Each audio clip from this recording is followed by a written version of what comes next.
Romeo and Juliet.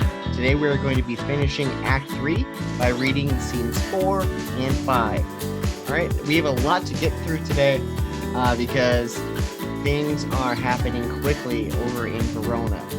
Romeo and Juliet, who have been secretly married by the friar, have hit a little bit of a snag in their relationship when Romeo kills Juliet's cousin Tybalt. As a result, Romeo has been banished from Verona, and the two of them were inconsolable. That is, until the friar and the nurse help them come up with a plan. Basically, what's going to happen is that Romeo is going to be spending the night with Juliet, and then in the morning, he's going to scurry off to Mantua, a neighboring town in Italy, where he will hide until the friar sends him word that things are okay to come back to Verona. I guess that the friar is planning on telling everyone about the secret marriage, telling everyone why he killed Tybalt and what went down with that, and they are going to hope that this will lead to forgiveness and the feud somehow miraculously coming to an end. All right? So let's check back in with our characters and see what's going on. And as you know, this is not going to end well, okay? All right, let's find out what happens. We are back at the Capulet household, where we are going to see how Lord Capulet and Lady Capulet are dealing with the fact that their nephew, Tybalt, has been killed, and we will find out what's going to happen next. Okay, here we go. Act 3, Scene 4. Enter Capulet, Lady Capulet, and Paris. Things have fallen out, sir, so unluckily, that we have had no time to move our daughter. Look you, she loved her kinsman Tybalt dearly, and so did I. Well, we were born to die. 'Tis very late. She'll not come down tonight, I promise you, but for your company I would have been abed an hour ago. These times of woe afford no time to woo. Madame, good night. Commend me to your daughter. I will, and know her mind early tomorrow. Tonight she is mewed up in her heaviness. Sir Paris, I will make a desperate tender of my child's love. I think she will be ruled, in all respects, by me. Nay, more, I doubt it not. Wife, go you to her ere you go to bed. Acquaint her here of my son Paris's love, and bid her mark you me on Wednesday next. But soft, what day is this? Monday, my lord. Monday, haha. Well, Wednesday is too soon. On Thursday let it be. On Thursday. Tell her, she shall be married to this noble earl. Will you be ready? Do you like this haste? We'll keep no great ado. A friend or two, for hark you, Tybalt being slain so late, it may be thought we held him carelessly, being our kinsman if we revel much. Therefore we'll have some half a dozen friends, and there an end. But what say you to Thursday?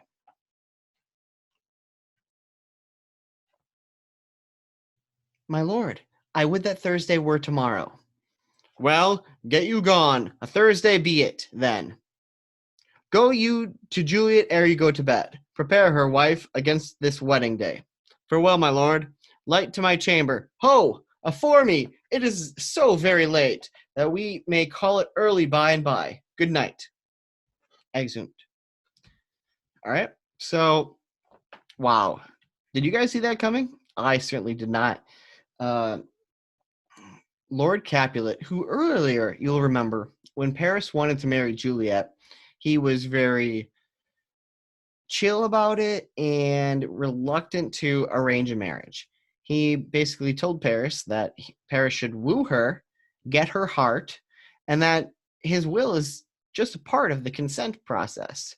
In actuality, Juliet would have to like Paris and want to marry him. Well, I guess now that Tybalt's dead, all that is out the window.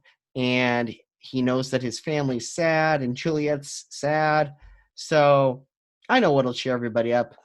On Thursday, in a few days from now, it's Monday. So Monday to Tuesday, Wednesday, Thursday. In 3 days, that'll be enough time. You guys will get married. Wife, Lady Capulet, go tell Juliet the great news. Okay? Well, that's the lowdown. And wow. I wonder how Juliet's going to take this news. Let's think. She's already married to Romeo, and now her parents are telling her she has to marry Paris. Eee. Okay, let's find out what she thinks about it in the final scene of Act 3, Scene 5. All right, this one's a little bit lengthier. That one was pretty short. Now we're going to see how Juliet reacts to this news and what's going to happen next. Okay, here we go. Enter Romeo and Juliet aloft. Okay, so this would be, they're up in Juliet's bedroom. This is now the morning after they spent their wedding night together. And remember, Romeo needs to be scurrying out of Verona because he's been banished by the prince. And this is them saying goodbye. And as you can imagine, because they'll miss each other so much, it's going to be a lengthy goodbye. Wilt thou be gone? It is not yet near day. It was the nightingale, and not the lark, that pierced the fearful hollow of thine ear. Nightly she sings on yon pomegranate tree. Believe me, love, it was the nightingale. It was the lark, the herald of the morn. No nightingale. Look, love, what envious streaks do lace the serving clouds in yonder east. Night's candles are burnt out, and jocund day stands tiptoe on the misty mountain tops. I must be gone and live, or stay and die. Yon light is not daylight, I know it. It is some meteor that the sun exhales to be to thee this night a torchbearer, and light thee on thy way to Mantua. Therefore stay yet, thou needest not to be gone. Let me be taken, let me be put to death. I am content, so thou wilt have it so. I'll say yon grey is not the morning's eye, 'tis but the pale reflex of Cynthia's brow, nor that is not the lark, whose notes do beat the vaulty heavens so high above our heads. I have more care to say than will to go. Come, death, and welcome. Juliet wills it so. How is my soul? Let's talk. It is not day. It is. Hie hence, be gone, away. It is the lark that sings so out of tune, straining harsh discords and unpleasing sharps. Some say the lark makes sweet division. This doth not so, for she divideth us. Some say the lark and loathed toad change eyes. Oh, now I would they change their voices too, since arm from arm that voice doth us affray, hunting thee hence with hunts up to the day. Oh, now be gone, more light and light it grows.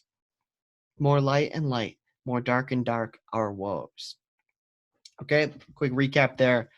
It's morning now. The sun's coming up. The birds are chirping, and Romeo is saying to Juliet, "Okay, oh, there's the lark, which chirps in the morning. I got to get out of here, otherwise they're going to kill me." Juliet doesn't want Romeo to go, so she is basically saying, Oh, that's not the lark, that's the nightingale. a bird that chirps at night. Buddy, it's not time to go yet. Stay with me. Romeo then says, "Okay, fine, yeah, I'll stay. You know what? I'd rather be with you anyway. And who cares if they kill me?" Then Juliet kind of, I don't know, is he being kind of sassy with her there? I guess it depends how he read it. I don't know. Oh my gosh. I know that's a bold move, talking like that to your significant other, but it works. And Juliet says, yeah, you're right. Get out of here. You got to go. Enter the nurse. Madame? Nurse? Your lady mother is coming to your chamber. The day is broke. Be wary. Look about. Exit nurse. Then window. Let day in and let life out. Farewell, farewell. One kiss and I'll descend. They kiss. Then Romeo goes down. Art thou gone so, love lord? I, husband, friend, I must hear from thee every day in the hour, for in a minute there are many days. Oh, by this count, I shall be much in years, ere I again behold my Romeo. Farewell. I will omit no opportunity that may convey my greetings, love, to thee. Oh, thinkest thou we shall ever meet again? I doubt it not, and all these woes shall serve for sweet discourses in our time to come. O God, I have an ill-divining soul. Methinks I see thee now. Thou art so low as one dead in the bottom of a tomb. Either my eyesight fails, or thou lookest pale. And trust me, Love, in my eye, so do you. Dry sorrow drinks our blood. Adieu, adieu. Exit Romeo. All right, so he finally leaves. He goes to Mantua. Again, as an audience member, I'm wondering if Juliet has given any thought of just going with him. If their love really is as strong as she claims, why is she afraid to just follow her heart and go instead of hoping for the prince to forgive, their parents to understand? But you know what? I get it. She's at home. She doesn't have a lot of resources on her own, and she wants to get her parents' approval. She wants them to be in her life. And so Romeo is going to Mantua, and Juliet is going to hopefully tell her parents the news that she got married to Romeo and everything will work out. All right. Here we go. Romeo is gone, and now Juliet is going to talk to her mother. O Fortune, Fortune, all men call thee fickle. If thou art fickle, what dost thou with him that is renowned for faith? Be fickle, Fortune. For then, I hope, thou wilt not keep him long, but send him back. Ho, daughter, are you up?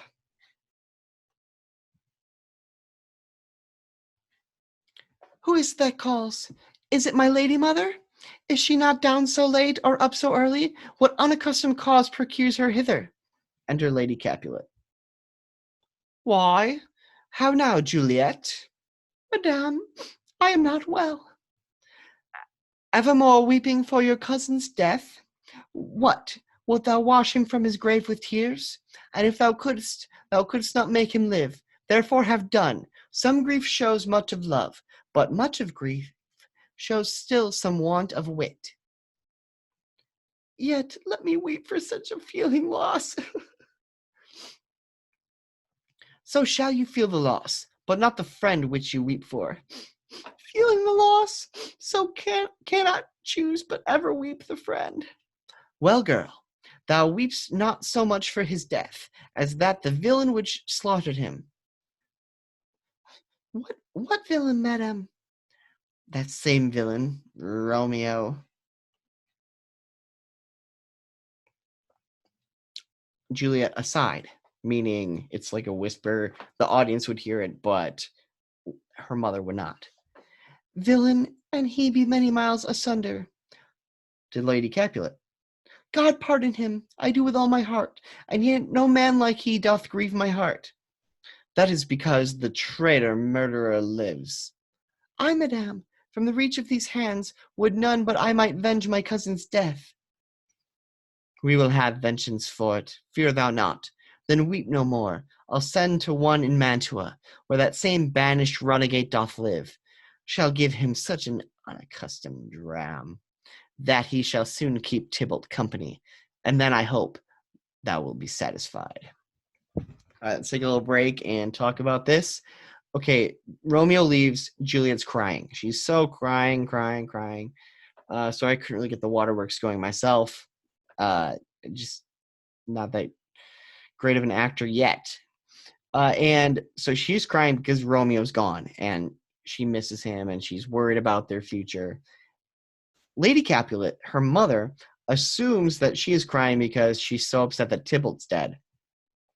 So, the audience is in on it. The mother is not. And the mother is rightfully upset at Romeo. Oh, that villain Romeo killed Tybalt. And is saying to Juliet, I'll help cheer you up. I bet Romeo is in Mantua. I'm going to send some poison to kill Romeo, and that way he'll join Tybalt. That's not good for Juliet or Romeo. Indeed, I shall never be satisfied with Romeo till I behold him dead. Is my poor heart for a kinsman vexed, madame? If you could find out but a man to bear a poison, I would temper it, that Romeo should, upon receipt thereof, soon sleep in quiet. Oh, how my heart abhors to hear him named, and cannot come to him, to wreak the love I bore my cousin upon his body that slaughtered him.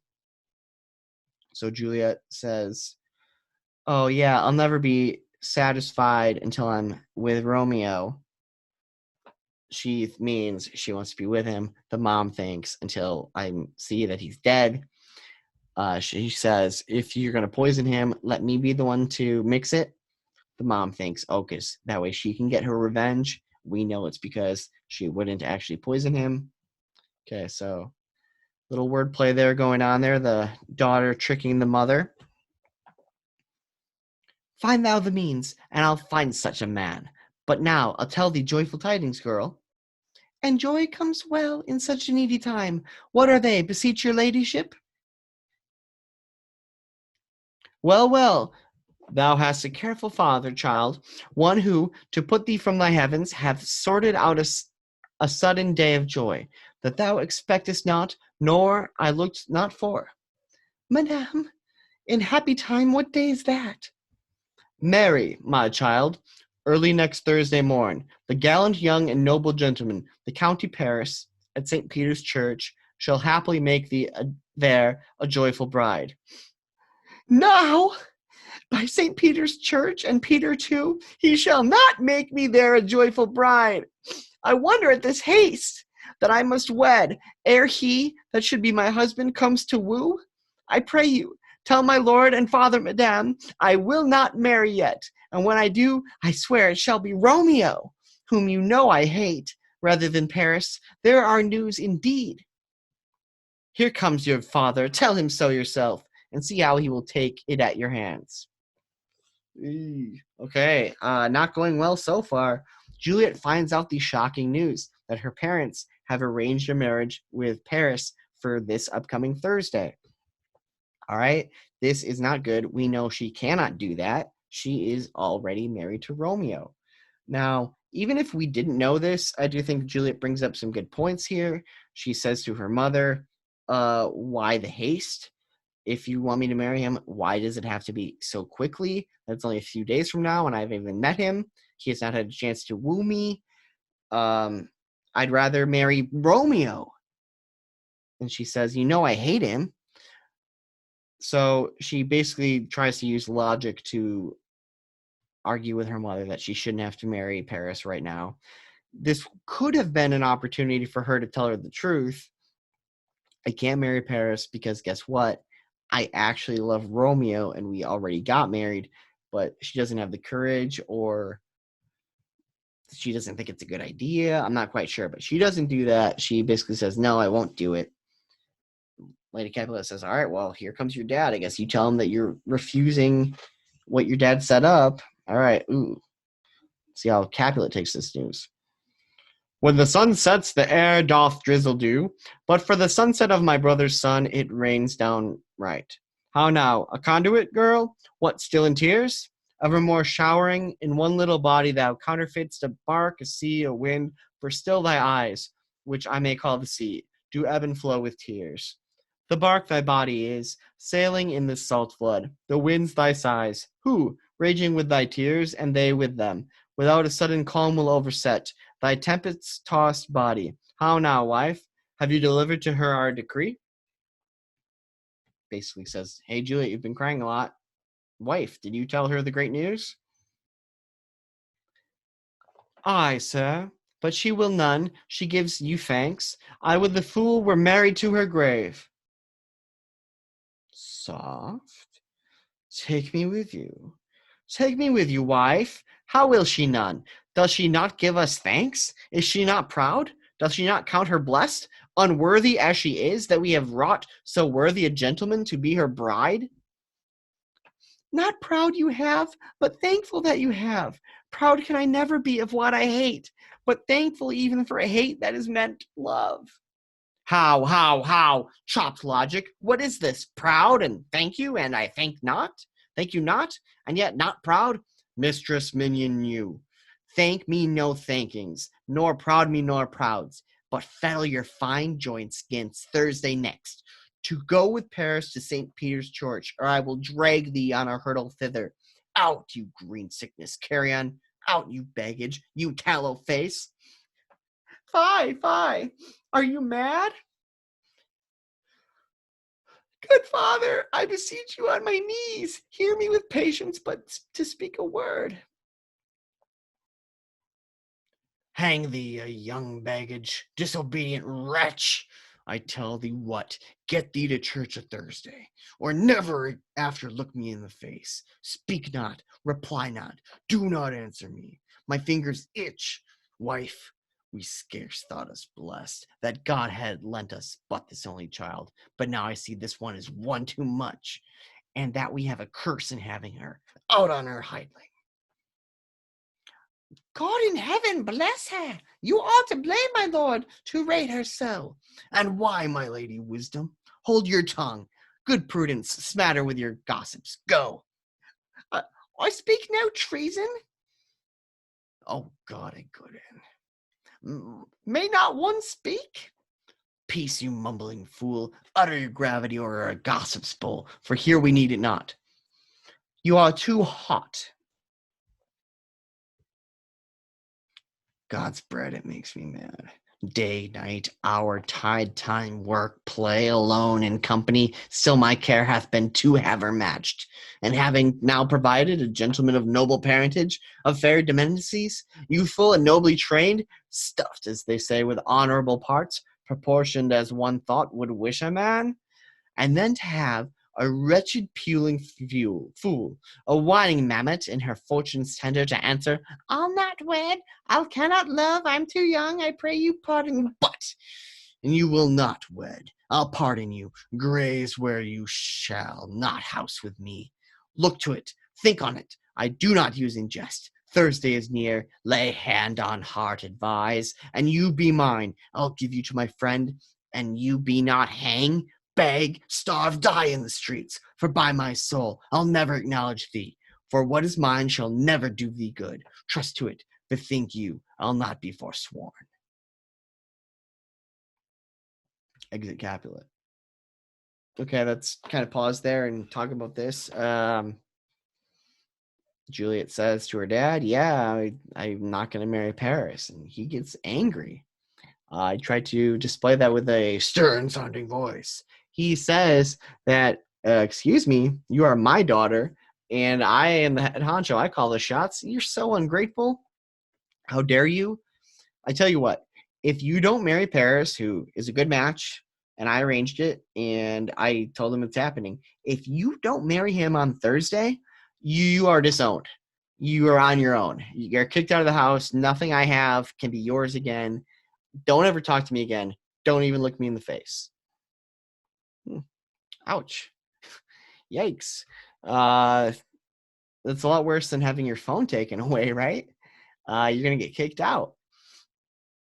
Okay. Part of me thinks that this would be a great opportunity for Juliet. She could just refuse to marry Paris, and then she'll get kicked out, and then she can go off and live with Romeo, and they could leave Mantua, go somewhere else. Maybe go to England, maybe move to Heartland. Who knows? They could do anything they want. Her parents wouldn't be looking for her. Romeo's parents wouldn't be looking for him because he got banished. They could go have their own life. But I don't know. Let's find out what happens. Juliet just found out that she doesn't marry Paris on Thursday. She's going to be banished from her house, not from Verona, just like kicked out of the house, disowned. Okay, Juliet, let's see what you think. Is there no pity sitting in the clouds that sees into the bottom of my grief? O sweet my mother, cast me not away. Delay this marriage for a month, a week, or if you do not, make the bridal bed in that dim monument where Tybalt lies. Talk not to me, for I'll not speak a word. Do as thou wilt, for I have done with thee. Okay, now the mom's not going to help. So now the nurse is the last person that Juliet's going to talk to here. And the nurse knows that she's already married. So maybe the nurse could provide some counsel, give her some advice, tell her what she thinks she should do. Let's find out. O God, O nurse, how shall this be prevented? My husband is on earth, my faith in heaven. How shall that faith return again to earth unless that husband send it me from heaven by leaving earth? Comfort me, counsel me. Alack, alack, that heaven should practice stratagems upon so soft a subject as myself. What sayest thou? Hast thou not a word of joy? Some comfort, nurse. All right. Basically, she can't marry Paris I'm already married. That would be a sin to get married twice. What am I going to do? Faith, here it is. Romeo is banished, and all the world to nothing, that he dares never come back to challenge you. Or if you do, it needs must be by stealth. Then, since the case so as it stands now doth, I think it be best you marry the county. Oh, he's a lovely gentleman. Romeo's a dish-clout to him, an eagle, madam. Hath not so green, so quick, so fair an eye as Paris hath. Beshrew my heart, my very heart, I think you are happy in this second match, for it excels your first, or if it did not, your first is dead, or 'twere as good as he were, as living here, and you no use of him. Speakest thou from thy heart? And from my soul too, else beshrew them both. Amen. What? Well, thou hast comforted me marvellous much. Go in, and tell my lady I am gone, having displeased my father to Lawrence's cell, to make confession and be absolved. Marry, I will, and this is wisely done. Exit the nurse. Ooh, okay. The nurse did not help Juliet out. The nurse told her that, you know what? Paris is really hot anyway, and Romeo's banished. So, yeah, I guess just marry Paris is my advice. Oh, man. Juliet didn't like that, but she just told the nurse, okay, I'm going to go talk to the friar and make confession, and because I was so rude to my dad and my mom. Yeah, tell them that's what I'm doing. Okay, now let's see what Juliet's really going to do. She's talking to herself. She says, Ancient damnation, O most wicked fiend, is it more sin to wish me thus forsworn, or to dispraise my lord with that same tongue, which she hath praised him with above compare, so many thousand times? Go, counselor, thou and my bosom henceforth shall be twain. Out to the friar to know his remedy. If all else fails, myself have power to die. Juliet exits. Okay, so the nurse was no help. Her parents are no help. She won't marry Paris. She loves Romeo way too much. And she's not going to run away, I guess. So she just says, all right, I'm going to go ask the friar what he thinks I should do. And if he can't give me any good advice, I'll just kill myself. So we see again that she would rather be dead than be without Romeo, which is not good. And this is upsetting. And it's the end of Act 3. So we have 2 more acts. Each act from here on out is going to get shorter, and it's going to fly by, okay? So now we have to find out what Juliet's going to do. The mom is supposedly sending poison to Mantua. She has to marry Paris on Thursday, or she's kicked out of the house. The friar can't give her better advice.